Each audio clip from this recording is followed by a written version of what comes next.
Good morning student, myself Sunita Yadav from Suraj School Rewari. Today we will discuss Bohr's model of atom of chapter 4 structure of atom. इससे पहले वाली video में बेटा हमने दोनों models के बारे में कर लिया था, J Thomson model and Rutherford model. And उन मॉडल्स में कुछ लिमिटेशंस रह गए थे, जिसके बाद बोर्स मॉडल आया और बोर्स मॉडल ने अपने पोस्टुलेट दिए किसके ऊपर, एटम के स्ट्रक्चर के ऊपर। अब जो थॉमसन ने एटम के स्ट्रक्चर के लिए बताया था, उसने बताया था कि एटम स्पेयर शेप का होता है, जिसके अंदर इक्वल नंबर पे इलेक्ट्रॉन एंड प्रोटॉन स्प्रेड होते हैं, जिसकी वजह से क्या हो रहा था, एटम बिकम भी न्यूट्रल। वेरेज रदरफोर्ड ने क्या एक्सप्लेनेशन गिवन, क्या नहीं, ऐसा नहीं है, एटम के सेंटर में न्यूक्लियस होता है जो प्रोटॉन कैरी करता है, जो पॉजिटिव चार्ज कैरी करता है, और उसके साइड में क्या रिवॉल्व करते हैं, इलेक्ट्रॉन रिवॉल्व करते हैं।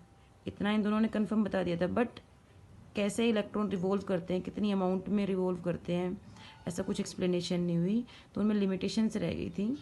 और उनको कंप्लीट करते हुए नील्स बोर्स का मॉडल आया।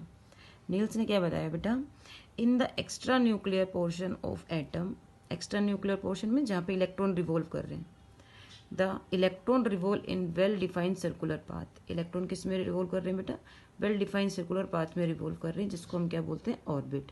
जिसको फिर एग्जाम्पल हम बताते हैं, ये आपका एटम है,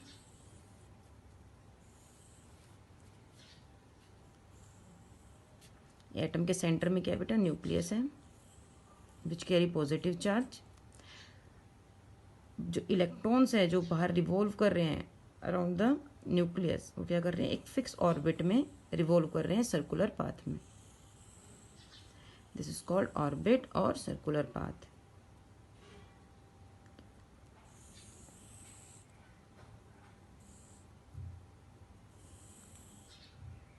fine, this is called orbits. This circular orbit are also known as energy shell. इन्हीं ऑर्बिट्स को हम क्या बोलते हैं बेटा, एनर्जी सेल। तो आपके पास कोई भी टर्म आ जाए, आपको कंफ्यूज नहीं होना है कि ऑर्बिट क्या एनर्जी सेल क्या, दोनों ही एक टर्म है। This have been designated by the KLMNO and so on. जितना भी एटॉमिक नंबर एटम का रहेगा उसके अकॉर्डिंग ही चलते रहेंगे। जैसे for example first energy shell is K, then L, then M and N, और ऐसे ही कंटिन्यू आगे चलता रहेगा ये। क्लियर है। एंड या फिर आप इसको क्या बोल सकते हो, 1 2 3 4 5 बेस्ड ऑन एनर्जी प्रेजेंट, कितनी एटम के अंदर एनर्जी प्रेजेंट है। कि कौन सी सेल होगी, 1, then 2, then 3 and 4 and so on. Fine. और जो सबसे कम इलेक्ट्रॉन प्रेजेंट होंगे बेटा, वो किस में होंगे, K में, देन L में, then M and so on. आगे जितना बढ़ता जाएगा उतने इलेक्ट्रॉन बढ़ते जाएंगे एनर्जी सेल्स के according. While revolving in orbit, the electron is not in a position of either lose or gain energy. That is, energy remains stationary.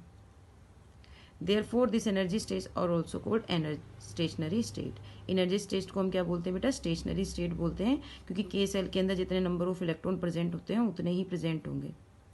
Loose और gain जब इलेक्ट्रॉन करने होते हैं, तो जब भी इलेक्ट्रॉन एनर्जी गेन करेगा तो वो क्या करेगा बेटा, lower to high energy shell पे जाएगा।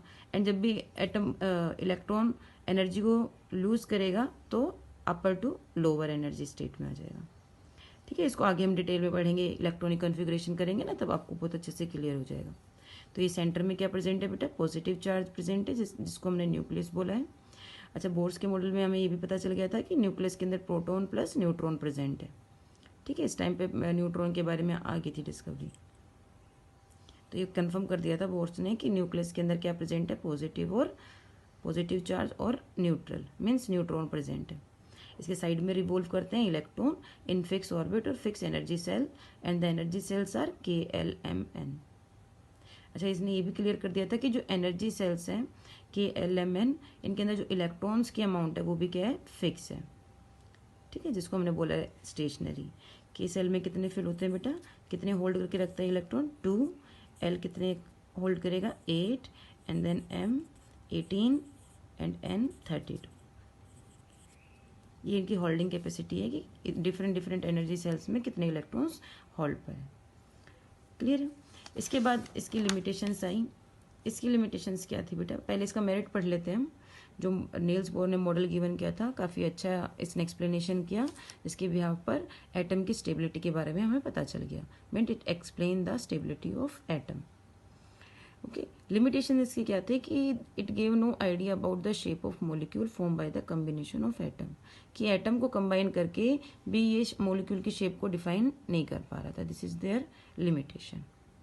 तीनों मॉडल हमारे हो गए हैं बेटा। जे थॉमसन मॉडल हो गया है, रदरफोर्ड मॉडल कर लिया है हमने, एंड नील्स बोर मॉडल कर लिया है। तीनों ही मॉडल की अलग अलग थ्योरी थी। देखो, जे थॉमसन ने सिर्फ इतना बताया कि एटम स्फेयर शेप का होता है, जिसमें इक्वल नंबर में प्रोटॉन एंड इलेक्ट्रॉन प्रेजेंट होते हैं, एंड इक्वल अमाउंट में प्रेजेंट होने की वजह से एटम कैसा है, न्यूट्रल है। तो उसका फर्स्ट पॉइंट इंपॉर्टेंट पॉइंट था कि atom is neutral in nature. Second, Rutherford ने हमें इंपॉर्टेंट बात क्या बताई थी कि एटम के सेंटर में न्यूक्लियस प्रेजेंट होता है, जिसके अंदर पॉजिटिव चार्ज प्रेजेंट होता है, और उस पॉजिटिव चार्ज के साइड में रिवॉल्व कौन करते हैं, इलेक्ट्रॉन रिवॉल्व करते हैं। तो इसका ये एक इंपॉर्टेंट पॉइंट था, बट ये क्या एक्सप्लेन नहीं कर पाया, स्टेबिलिटी एक्सप्लेन नहीं कर पाया। और नील्स बोर ने क्या एक्सप्लेन कर दिया, स्टेबिलिटी एक्सप्लेन कर दी। उसने क्या बताया, जो इलेक्ट्रॉन रिवॉल्व करते हैं वो फिक्स ऑर्बिट में रिवॉल्व करते हैं। तो ये तीनों मॉडल क्लियर हो गए हैं। अब कल हम क्या करेंगे, एटॉमिक नंबर करेंगे। एटम का जो स्ट्रक्चर अभी हमने पढ़ा है, एटम का स्ट्रक्चर ऐसा होता है। फाइनली अब हमें क्या पता चल गया है कि कोई भी एटम है, उसके बीच में न्यूक्लियस होता है, और न्यूक्लियस क्या कंटेन करता है,